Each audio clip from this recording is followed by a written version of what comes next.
Welcome back to another episode of Empire.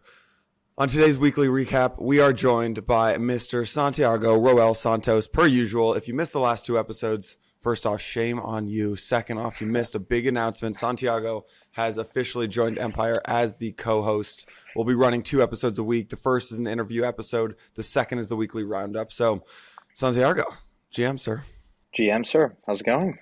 It's going well. I think this is officially the earliest podcast episode I've ever recorded. So hats off to you for getting my ass to wake up early.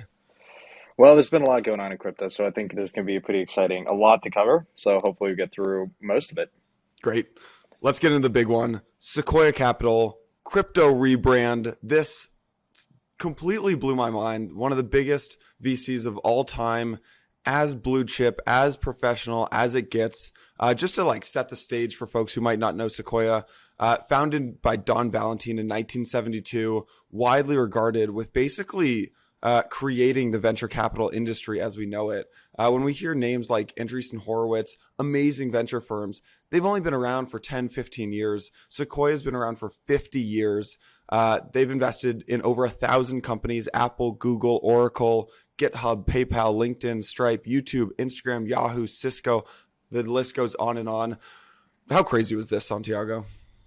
It's wild. I mean, I think it's one of the, perhaps in my mind, the best venture capital firm, the most noticeable one, and they made a big splash into the space.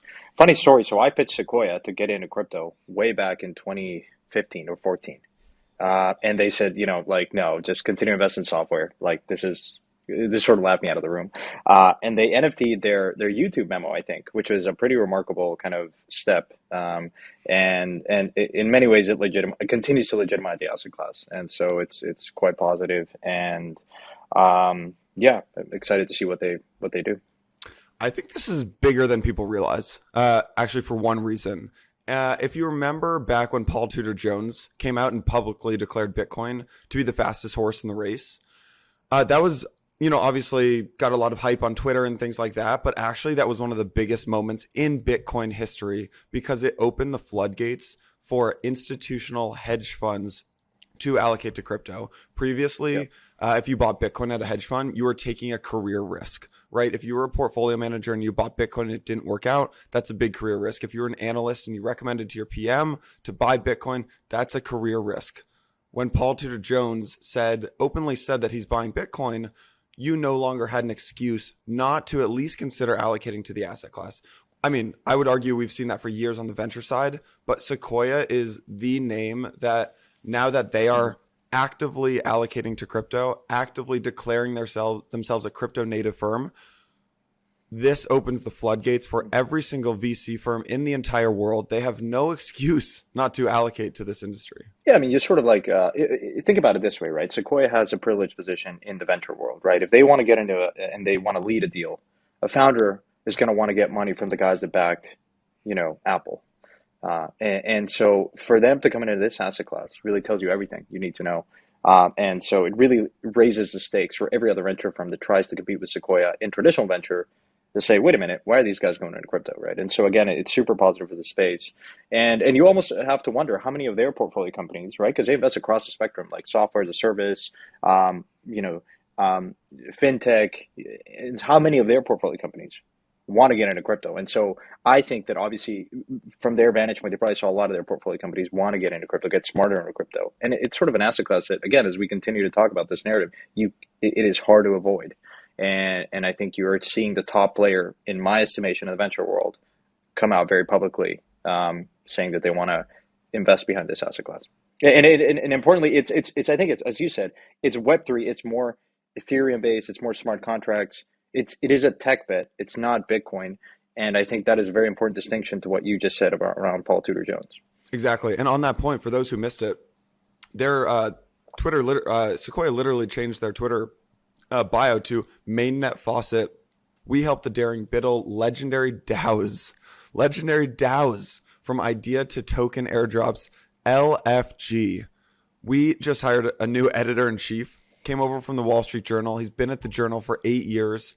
He literally, when Mike was showing him the Sequoia Twitter page, he literally thought it got hacked. He couldn't wrap his mind around the fact that Sequoia is actually putting LFG in their bio and leaning all the way into DAOs. So massive news. One other point on Sequoia, they're I don't know if you want to talk to, like, they're doing some stuff like moving to an RIA, which Andreessen did like I think a year ago, which from my understanding basically unlocks their ability to invest in tokens. Do I understand that correctly? Yes. And why is that so? Is that basically the reason why it's so important?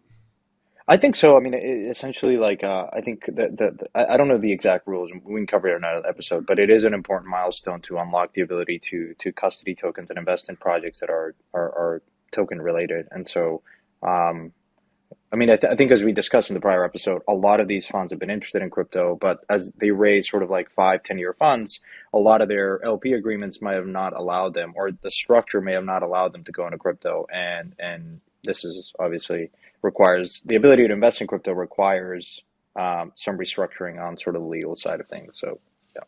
Massive news. I would call this the Paul Tudor Jones of the venture side of things. Next big news, Santiago, just a lot of market action, honestly. So let's give some context on what happened. About a month ago, November 7th, Bitcoin's trading around 67, 66K, right? It just had a little bit of run up. Things were going really well. 3 weeks later, November 28th, Bitcoin fell to 54K. So it fell from 66 to 54, pulled back up one day later, back up to 58K, then a massive fall to 45K. Some charts even like 42, 43, 44K on December 4th. Now coming back up, I think we're around like 51, 52, 50K. A lot of market action the last 30 days. And one other interesting thing here is Bitcoin and Solana fell like 25%, 20%. ETH sold off like 20%. But other assets like Luna actually went up nearly 40%, right? Luna ripped higher, 55 to 75 bucks, hitting an all-time high. How are you interpreting what's going on here? Yeah, I mean, I think there's like macro markets are pretty jittery. I think Bitcoin has moved in line with, I mean, there's obviously concerns around the new variant Omicron, and now obviously the Chinese real estate giant defaulting today. And so I think Bitcoin is more sensitive to those kind of movements. But yeah, I mean, I think Bitcoin is hard for me to understand how it trades. I mean, I think it has a very high beta, I think, relative to the markets, and the macro environment is quite sensitive, I think, especially this time of year. I mean, I'm not a trader. I don't interpret this as much. But there's also, profit taking at the end of the year. December tends to be like a very weird kind of month for this kind of stuff. A lot of funds might be in profit, and so they want to lock that in.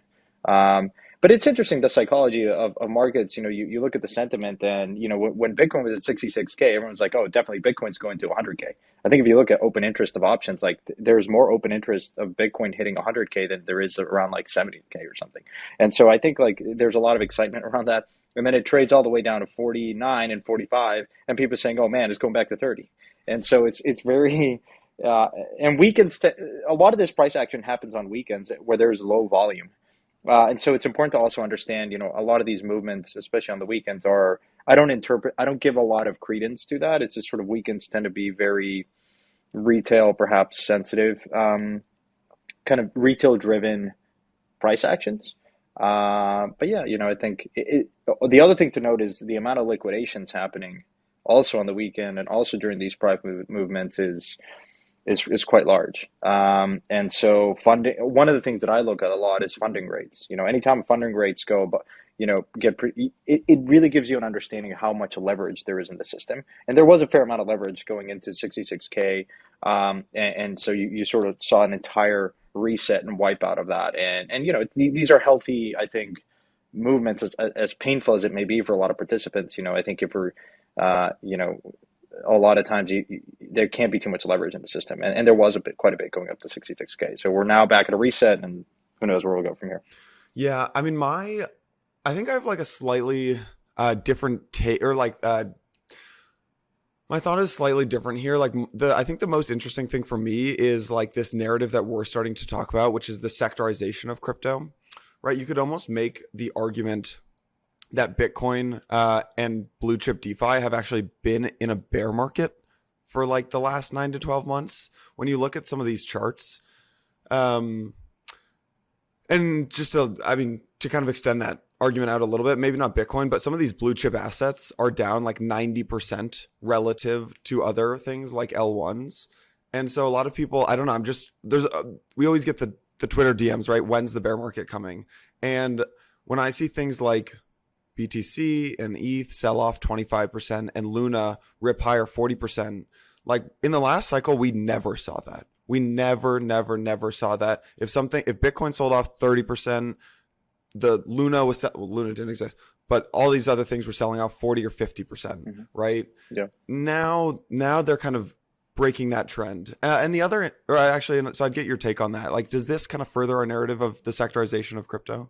Absolutely. No, I think, look, the price action that we've been seeing over the last month of BTC against, alts, let's call them that, is including Ethereum, is nothing I've seen in the last 10 years that I've been investing in this space. The amount of strength that you've seen Ethereum really lead this rally when Bitcoin was going down and Ethereum was rallying. I mean, that sort of, look, I mean, they're discrete data points, and it's important not to read perhaps too much into that, but I think you've consistently seen Ethereum show a lot of strength around this, 4,000, 4,200 level, which is pretty strong, and Bitcoin just continue to go down. And so I think I do agree with you that there is, again, my thesis has always been this space, as it further matures and people wrap their heads around what are the different use cases that crypto enables, Bitcoin is quite different than Ethereum. And the type of investor that invests in Bitcoin is quite different than Ethereum. And so again, one is a tech bet, the other one is a macro hedge like gold, perhaps. And so these assets will probably break their correlation. I mean, it's been super tightly correlated historically, but I think now, and it started to happen earlier this year, where this correlation that is so Bitcoin centric is moving. The second point, I definitely agree. If you look at DeFi, in my estimation, has been in a bear market, right? Because ETH is the base bear. So if you look at it on an ETH chart, a lot of these assets, as you said, are down 50, 60, 70, 80, 90%. And so that to me is, I mean, I don't know what else you need. We talk about a bear market in 2017. A lot of these assets were down 80, 90%. You're there for a lot of these DeFi names.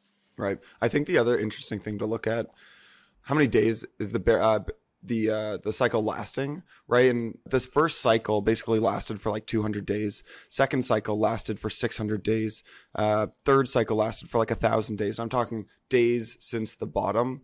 And this fourth cycle has already passed 1,000 days. So I think what we're looking at here is a combination of just an extension of cycles. Every cycle tends to last longer than the next, as well as the sectorization of crypto. So it'll be interesting to see how this one plays out. The last observation there I'll say is I think these markets we're seeing these mini micro cycles, I call them, because there is a lot of strength of people buying into these dips. I think it's perhaps easier on ramp. There are more market participants. There's more capital flowing into the space. And so I think a lot of what we saw earlier this year was institutional capital buying into these dips. And so I just think that it's been interesting to see the compression of the number of days where there's sort of the amplitude of these curves of these cycles is sort of like compressing quite a bit, where you still see a lot of the volatility, but it's compressed in terms of like the amplitude of that cycle. Yeah, I mean, and really what that is just global market cycle speeding up, right? It's not just in crypto. You're seeing that in equities and everything else. So that's true. Let's get into ETH BTC, and then we'll talk about some of the drama going on in the space. ETH BTC, just to give some context on this chart, essentially ETH BTC in 2017 really ran up to its all-time high, 0.15, fell back in 2018, came back up above 0.1, and had slowly fallen from 0.1 down to 0.025. And since the beginning of this cycle, like March of 2020, ETH BTC has steadily risen, started at 0.025. We're approaching 0.1, right? Why is this? I see this number all over the place, Santiago. I see it all over the place. Mm-hmm. ETH BTC ratio, people say it's so important. I'd love to just hear your thoughts on why does this ratio get so much airtime? Ethereum to BTC. Yeah, I mean, again, it goes back to this idea that we've always talked about, can Ethereum be something bigger than Bitcoin? And naturally, it touches on how Ethereum and Bitcoin is sort of the two largest, crypto assets, if you will. And it's just been interesting to observe. it is showing a lot of strength. It goes again, touches on this idea that Ethereum is quite different than Bitcoin. And I think, people in the Ethereum camp have always said it for a long time. I think this is just telling you more people are waking up to this idea that, Ethereum necessarily shouldn't move in line and lockstep with Bitcoin. And Ethereum has a lot of activity. I mean, I've said it before, I'll say it again. I think Ethereum's already flipped Bitcoin. If you look at the number of applications as an ecosystem, as a network with network effects, I think Ethereum, has this sort of think about how much Ethereum is powering today, or a smart contract platform like Ethereum. You have DeFi, you have NFTs, you have gaming, and many other applications that are being built. And so, and like a thriving ecosystem of developers, of activity being built on top of Ethereum. And so naturally, I think we always talk about Bitcoin being a store of value, like a non-sovereign store of value, meaning a digital gold. Okay, well, that's 8 trillion. Think about how big in Ethereum is a general smart contract computing platform that is, think about it as the settlement value layer of the internet. Okay, well, on a relative basis, what do you think is larger, the internet or gold?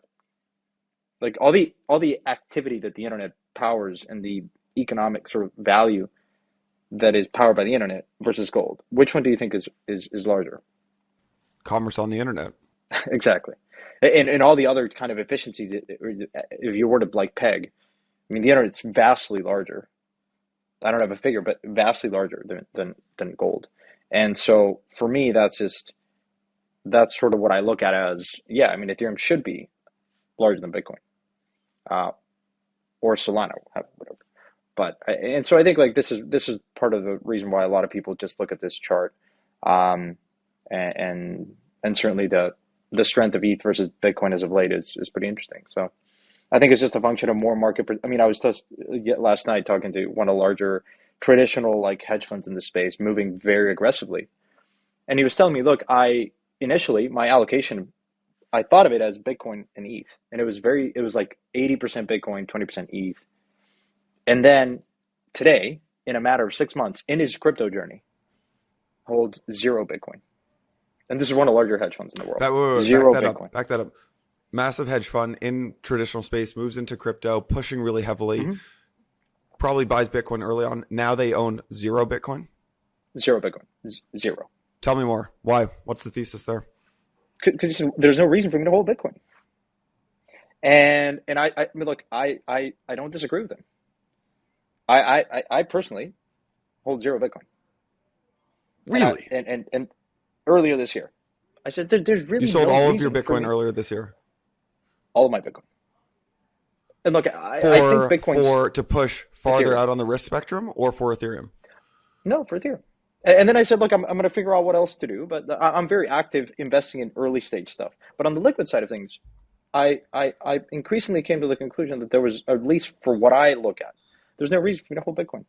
And this is the first time I'm probably staking this, but like I share his sentiment, and I think just think about that now, as more and more traditional investors come into the space. I wonder if they're actually going to deploy into Bitcoin as this other manager did, which is you kind of start in Bitcoin, then you rotate into some other stuff, whereas you just go maybe direct to Ethereum. I think this is the first time ever that people are skipping Bitcoin, actually. Like a lot of the institutional managers that we speak with, for the first time ever, I didn't think it would ever happen. Mike has been kind of predicting this for years. People just literally going straight into ETH and then pushing out farther onto the risk spectrum there. And the reason being, they say that they missed the trade on Bitcoin as well, which I disagree with. But I also think that it's what you're talking about. They see Bitcoin as a store of value, a hedge against inflation, whereas Ethereum is much more easily compared to things like, it's the base of Web3, right? Yeah.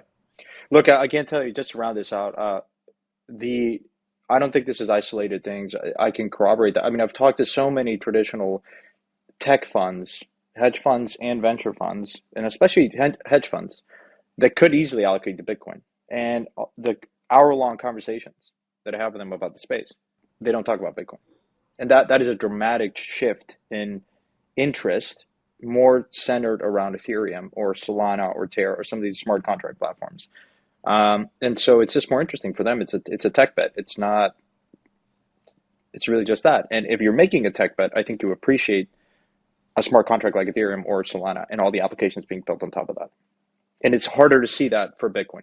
Tell me more about this conversation with the fund manager. I'm pretty intrigued by this. Outside of Ethereum, what else is their investment strategy? Are they doing private deals, like basically just venture investing? Are they pushing out into other L1s? Are they even looking at things like DAOs? Like, tell me more about what they're thinking and what kind of questions that they're asking. All of the above. I mean, I'm incredibly excited to see, someone as successful in traditional markets push so aggressively into crypto. And I think they're certainly looking at Ethereum, certainly looking at like other L1 like Solana, looking at other managers in the space that have interesting strategies, and also collecting NFTs. And so it really is the full spectrum. And I wonder how many of those other traditional managers out there. I mean, I can't think of perhaps a more aggressive manager moving into the space. And it's super encouraging because they've sort of established, as you said, there was a lot of career risk moving into this industry, even a year ago. Now, increasingly, I think there's more career risk of not deploying into this asset class. And so, yeah, it's really a very comprehensive, broad-based kind of strategy of how do you capture the most amount of value and how do you play this space. And as you said, in sectorizations, he has a team that is dedicated to NFTs and DeFi and gaming and all these different applications. And so it's super encouraging to see that. Yeah. One last note on you selling all your Bitcoin, because that is no small thing that you just shared with us. A lot of people basically try to push out on the risk spectrum in a bull market, right? You want to be in riskier assets in a bull market, and people who try to time the market pull back at the end of bull markets into things like Bitcoin and ETH when they think the market is going to kind of top out. And the reason being, Bitcoin and ETH tend to go down less than everything else into the bear market. Do you if we do go into a bear market next year, or like, let's just say whenever we go into a bear market next, do you think Bitcoin still pulls back the least? Like Bitcoin pulls back 50%, ETH pulls back 60%, or do you push back on kind of the first principles of this even question, saying that we're not going to go into a bull market like we've seen in the past? A bear market. Yeah, look, I mean, market cycles are always a thing. And I think I don't ascribe to this view that we're not ever going to go down. I mean, for all intents and purposes, Bitcoin going from 60 to 30 and like this year. I mean, the volatility this year, like you could argue you've been in a bear market in 2 or 3 times this year. I don't know. It's a good question. I think there is a lot of support for Ethereum and something like Solana. But who knows? I mean, the thing that I always like to remind people when they come into this space is it is important to understand that crypto as a whole, as a category, has never gone through what you saw in 2008, a global financial crisis. You've never been since the 08. The markets have just been very funky. You have quantitative easing. It's like really weird times in this market. Like rates, every time you think keep going down, they come down. And so one of the worst trades I made in my career has been like going super long rates. And this is when, like back in 2016, I mean, I was terribly wrong, right? Again, you're in a very weird macro environment. And so again, we have to just sort of step back. This asset class is still very risky. Bitcoin's a price discovery. Forget about Ethereum and some of the other stuff. And so it is a risk on asset class, full stop. And so I still believe that the beta that you're going to have of Ethereum and some of these other earlier projects is going to be quite high because it's a risk on asset class. So I don't care if you have a manager that's super bullish on Ethereum or some of these other things.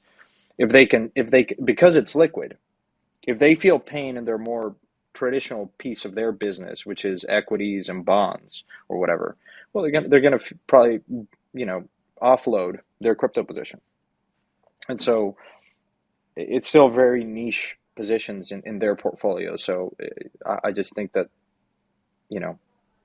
probably Ethereum and everything else is going to have a higher beta relative to Bitcoin, meaning it will probably go down much more, or at least relatively more. Yeah. Let's get into some drama, Santiago. Yes. This week. Never a shortage of drama in this week. Never a shortage of drama, but it felt like there's a lot of drama this week. Let's get into SushiSwap specifically. Yep. Sushi, just 10-second context. Sushi is a fork off of Uniswap. Gained a lot of traction last year in DeFi summer. I think it was $700 million moved over from SushiSwap to Uniswap in like 48 hours. The project has since actually did quite well for a little while there. Traded up to like 15, 16, 17 bucks if I remember correctly. And it has actually since struggled recently. So there were a lot of folks, 0x Maki, a lot of the kind of core devs, a lot of the kind of leaders of the project have actually moved on or been kicked out by the community. The price of sushi is down to like, I don't know what it is at today, $5-6 bucks. I haven't looked in like 2 days. Traded down like 60-70% here. This past week, there was a lot of drama around one of the leaders, Joseph DeLong, left Sushi. What happened here, Santiago? Yeah, I mean, I don't know the full particulars because I'm not privy to internal conversations. Obviously, Rec News reported some stuff that, I don't know how much of that is true, but there's certainly been a shakeup. I mean, Maki left the project. Maki, which is, Chef Nomi to fork the Uniswap contract and then sort of rug pulled, if you will. And then Maki stepped in and he was really the figurehead of this protocol. And then other contributors kind of came on and, I think they for a while they felt like they were doing not just copying Uniswap, but they were actually pushing. And I think still think that there is a lot of innovation there that is not just me too and copying. You have Trident, you have Kashi, you have all these different components of what they're trying to do. Joseph was a CTO. He stepped down most recently. I think there was a lot of controversy around, sort of power struggles. And, the point that I'll make here is it's sort of interesting because it was operated, at least from my understanding, as initially as a community-based project, a DAO, if you will. Well, I don't know how much of a DAO, but a community-based project. The implementation of that felt more like there was all these sort of factions within Sushi. You had Maki, and then you had a few other developers, and so everyone kind of contributing. And then there was sort of a corporation that was a company that got established, and this was like Joseph and a few other folks, to have more of a front-facing kind of entity behind what is Sushi, right? If you want to sign a contract, if you want to hire an accountant, if you have to have sometimes where the digital world meets the meat space, you have to have an entity still. And so, yeah, it was just interesting. It's been interesting. It sort of poses the question, like, what is the future of these community-based projects? Like, it's chaotic. People can move in and out. How do you manage funds? The amount of transparency is something that was put into question. Like, how are people spending this money? How are people being paid? Joseph, I think, raised the question, like, look, he felt that he was not properly compensated, and other members of the team felt the same way. So again, and then the community pushed back and said, hey, well, we don't have a lot of insight into any of this stuff. And sort of it, in my interactions, the thing I'll say is it'd be interesting to observe. We talk about DAOs as the future of kind of how this space is going to move. Decentralized autonomous organizations are super sexy and exciting because anyone can come in and create a DAO. But how do you actually manage a DAO and operate the DAO is something that is interesting because it's very, very hard to coordinate these decision-making things in these sort of chaotic networks. Whereas it's much easier to do it in a hierarchy, right? If you have a CEO, if you have, VPs and executive directors and all this stuff, it's very clearly defined. I don't think it's the end of Sushi. I'm intrigued. There was a proposal by ARCA, which is a fund in this space, is kind of activist, and Dialectic, which is another fund run by Ryan Zur. They too banded together to put a proposal to kind of put in a framework of how this organization should be restructured, if you will. I was pretty intrigued by Sushi going into this. As you say that, the thing that comes to mind is, of course, this is happening. This happens to startups. We're talking about compensation issues. We're talking about people, different groups forming inside of a company. We're talking about people fighting inside of a company because they think that not the other team is not doing enough work, right? This is stuff that happens all the time in all startups across the world, right? And I think actually the narrative to talk about here and like what we're seeing is actually the downside of building in public with DAOs, which is Blockworks has been running for over 3.5 years, right? We're going on 4 years here. If every single time Mike and I had to make a decision, or every single time Mike and I disagreed on something, our shit was aired out in public, I don't think Blockworks would be where it's at right now. If every decision was scrutinized by the community, we're talking about hiring, we're going to more than double the team next year. If every single one of those hiring decisions was scrutinized, and then once they accepted an offer, their compensation was scrutinized, what a nightmare that would be. And I think you're starting to see some of the shit get aired out in public. There was some stuff with MakerDAO and Rune a couple of weeks ago, which was really fascinating to watch. It almost reads like a soap drama, but you can see all the internals and the guts of a startup getting spilled out in public. And so I think what we're looking at right now is just the problem with governance, when something is built in public. Absolutely. Building in public is really, really hard. And you get scrutinized. The community loves you when price number go up. Anytime the market trades down, I mean, you get a lot of criticism. And I sympathize with founders because it's super, super hard. Kane has one of the best tweets out there. And I think he has pinned to his profile. Kane Warwick is the founder of Synthetics. He says, if you haven't been, as a founder in crypto, if you haven't been called a scammer, a fraud, then you haven't built long enough in the space. And I think it's so true because it is very hard. The community expects a lot. And I've been I don't know what the answer is. You almost are left wondering, like, how should we think about, should you decentralize and should you be totally transparent and let the community run what? Because at the end of the day, my view is you just have to build the best product. And in order to build the best product, there needs to be some, we talk about this benevolent dictator concept, which is you need to have a leader. I think communities are built because leaders inspire people to come and build. Maki was a leader. I have a lot of respect for Maki. I think he did an extremely good job. He's now moved on to Tokamak. He's going to another project soon, which is super exciting. Look, at the end of the day, you need to have leaders inspire. And so to think that that's not going to be the case, then it's sort of like, these DAOs are not going to go anywhere. These community-based projects are about a strong leader and team to build really good products. They're not going to go anywhere. They're not going to be able to compete against, maybe, I hate to say it, more centralized organizations that could perhaps decentralize over time. DAOs are amazing. And I'm just going to preface this by saying I am incredibly bullish on DAOs. I'm very, very excited. I had an amazing conversation with Cooper Turley on the podcast a couple of weeks ago. Just really, really, really excited. These things, DAOs will be the new institutions. DAOs, we are going to see some catastrophic failures of DAOs in a bear market. Bull market, everything works.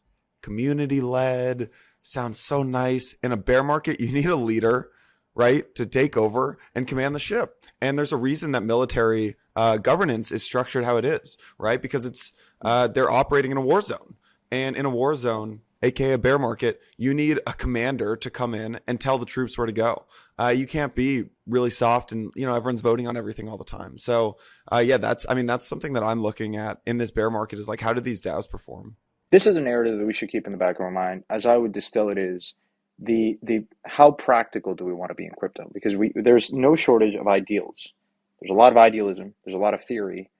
There's a lot of, I want this to be in this perfect wand. You wave a wand and you say it's totally decentralized. And then you wonder, how practical should we be around this stuff? Because at the end of the day, we want crypto to be the de facto operating standard of the internet and how we operate in businesses the same way the internet took over. In order to get there, I think we need, we don't need to reinvent everything. And there are certain things in organizational structures and how you run a company and a community that could be borrowed from Web 2, and not everything should be reinvented. This reminds me that Andre from Urine had this great tweet: "Time to retire decentralized finance. Time to retire DeFi. We aren't decentralized. The old guard will keep trying to use it as their attack vector. Open finance or Web3 finance is probably most accurate." And I think it's similar to what Kane is saying. And just being brutally honest, right? And my takeaway from this tweet is kind of what we're talking about. My thesis on a lot of this stuff, and I know there are a lot of folks who will disagree with this, but like not everything has to be decentralized. You have to decentralize the base layer. Money and store of value has to be decentralized in my mind. And as you go up the value, so like Bitcoin has to stay incredibly decentralized. As you go up the value stack to something like a layer one, like ETH, Solana should get more decentralized. ETH should continue to get more decentralized. Like the layer ones should remain decentralized. Layer twos should also be decentralized, but don't need to be as decentralized as a layer one. I am not convinced that I'm not convinced that the new Halo or the new Call of Duty needs to be decentralized. And I'm sure I'll get pushback for that, but like you need the data layer. You need the L1 to be decentralized. You don't need every single company in crypto or every single organization in crypto doesn't need to be a DAO. You really just don't need that. And that's my thesis on this. Yeah. So I think some of the sushi stuff, I think this is what we're starting to see play out. We're in the early days of this. Yeah, absolutely. A lot to talk about there, but yeah, it's certainly something to observe, and sushi will be a good precedent for, I think, and a blueprint for a lot of these DAOs. Yeah. I think one of the last things I want to get your take on, I do have to jump to this. I have a flight coming up. I have to jump in a second, is ZK-Rollups. I've actually just been really surprised by how quickly they seem to be coming. It really does feel like some other L1s moving fast, Avalanche, Solana, etc., basically kick the ETH community into high gear, what feels like maybe for the first time ever. And these ZK rollups are coming much faster than people realize. Matter Labs raised $50 million for ZK Sync. Starkware is obviously moving quite quickly. Can you actually just explain these rollups and like explain around ZK rollups versus like optimistic rollups and just like what are we seeing here, Santiago, as someone who's really deep into the angel side of things? And yeah. What I'll say is, I mean, because obviously this is a whole discussion, but Vitalik's been talking about scalability since day one. Optimistic rollups are just more practical implementations of and more feasible in today's environment. ZK rollups are more ambitious, more theoretical, at least now, but do offer a path to. So as you see today, like obviously a lot of the implementations like Optimism and Arbitrum are using optimistic rollups as sort of as we think about current L2s. But they're already, I think, thinking about ZK rollups because at some point you're going to have a limitation to how much like if Ethereum becomes the de facto internet layer, value layer of the internet, well, we cannot, optimistic rollups will not be enough to support that. So what comes next is ZK rollups, at least in the current purview of like the smartest people I've talked to about this stuff in relation to scaling are thinking, look, optimistic rollups are not going to be enough. You sort of need to start investing and looking into ZK rollups.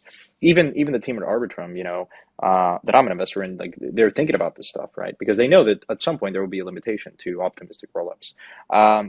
And so, yeah, it's pretty exciting to see the research there. I mean, Starkware. And why is that? Why is there a limit? Why is there like a limit on optimistic rollups? That's a good question. Perhaps more like we can invite like Steven perfect. From Arbitrum. And so generally, I don't want to give an off-the-cuff answer that is not like technically like very comprehensive for our viewers, but yeah, like there's a lot of companies. So you talk about like Matic bought or like what was it, Hermes, or I forget the name of the company that they acquired. You have obviously Starkware. You have Scroll, which is like a China-based team doing a lot of progress there. And so it's quite exciting. It's a couple of years out is my estimation, but this type of research, I mean, you have to remember that optimistic rollup, I mean, the amount of research like Arbitrum, for instance, has been looking at this stuff since the early days of Ethereum. So these things take a lot of time, but they're one of the more promising kind of research areas as it relates to scalability and how these networks can grow. Yeah. Does the speed at which these rollups are getting launched and shipped, does that impact your view on how other L1s get adopted? Yes. Yep. Like I know you really like Solana. Like, does this impact? Is this how bad is this for Solana? I don't think it's necessarily bad. I just think it offers. So a lot of what we've seen recently is the ability to move funds from an exchange, which is a primary on-ramp of users and funds into the space, directly into an L2, which is important because a lot of these L2s, mind you, give you the same benefit of all the different applications in Ethereum. For the most part, a lot of projects that are built in L1 can deploy easily in an L2, like Arbitrum. And then, if you have funds in an exchange and you can directly withdraw to an L2 like Arbitrum and start using this sort of DeFi ecosystem there, that's pretty powerful. And I think that simple ability I've been really focused on, like, how easy is it for normal users to withdraw from an exchange directly into an L2? And I think that's one of the more interesting developments that happened recently. First Matic or Polygon, I'd say, and now Arbitrum and Optimism. And so I think on the margin, you see perhaps more withdrawals going directly to an L2 versus perhaps a Solana. But I still continue to believe that a lot of the users in Solana are coming from FTX and that sort of like side of the house. And so I'll hold to the view. I don't think this is zero sum, and it doesn't subtract from something like Solana. That's a good take. L2 improvements are not zero sum. I like that. All right. If I don't leave in like 2 minutes, I'm going to be late for this flight. So the last thing I wanted to bring up with you is I watched 14 Peaks. Amazing movie. All right. I have been completely hooked on climbing documentaries. I watched Meru, Free Solo. I started The Alpinist last night. There's a quick one on YouTube called La Dura Dura about it's a really amazing short film. How incredible are these climbing documentaries? Oh, they're the best. There's so many really good books. In a Thin Air by John Krako, Buried in the Sky about one of the worst accidents in K2. I tweeted about this. I'm a huge, I've climbed Kilimanjaro. I've thought about climbing other big mountains. It is fascinating. Just the endurance, the mental. I've always believed that, like, doing these type of high endurance sports, marathons, triathlons, I like to do a few, like, it teaches you so much about, like, the amount of pain that you cope climbing above 8,000 meters, which is the death zone, where your body just starts shutting down, is incredible. And, we certainly talk about coping with pain and crypto bear markets and the volatility in the space. I think a documentary like this puts a lot of things into perspective. But for anyone that hasn't seen it, it's on Netflix. It's an incredible. This guy just broke all kinds of mountaineering records of climbing the 14 peaks above 8,000 meters, which is the death zone, in Pakistan, Tibet, China, Nepal, and India in a matter of 6 months and 6 days. People have tried to do this in their entire mountaineering, hiking careers, and they haven't been able to do this. This guy did it in 6 months. Unbelievable. Yeah, highly recommend. So we've got the book list is now Wanting. The documentary list is 14 Peaks. We will keep adding to this. Santiago, another crazy week in crypto. I'm looking forward to seeing what next week beholds. And until then, my friend, I will talk to you soon. Awesome. Great to be here, and good. Have a safe flight. I appreciate it. Thank you, everyone.